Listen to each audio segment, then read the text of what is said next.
Shalom bien-aimés dans le Seigneur. Ici l'homme de Dieu Guy Zendon. Nous continuons notre marche vers la résurrection de Jésus-Christ.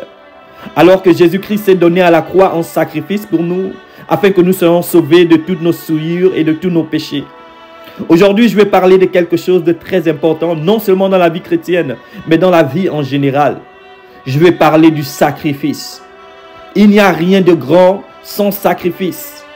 La parole de Dieu nous parle de Salomon dans 2 Chroniques 1 à partir du verset 5, 6 jusqu'à 7, qui se leva de bon matin, amena toute l'assemblée d'Israël pour aller donner en sacrifice. Il donna 1000 holocaustes.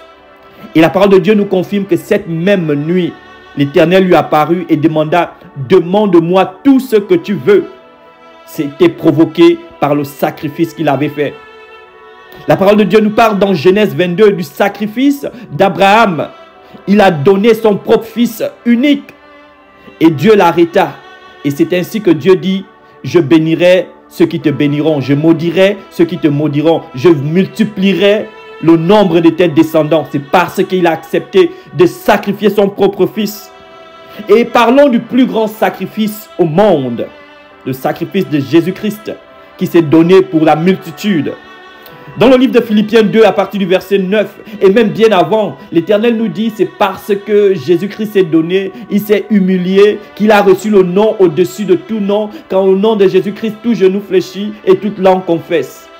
Rien de grand ne s'accomplit sans le sacrifice. Si tu aimes ta femme, tu vas te sacrifier pour elle. Si tu aimes tes enfants, tu vas te sacrifier pour eux.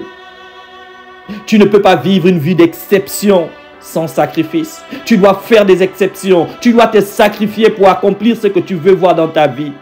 Pendant que les autres s'amusent, tu dois te sacrifier à étudier.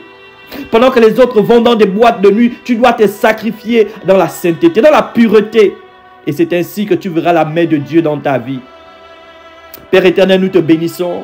Merci de nous rappeler sur la notion du sacrifice. Toi, tu t'es donné afin que nous puissions vivre. Aide-nous à nous donner les uns pour les autres, afin que la perfection de Christ soit manifeste en nous.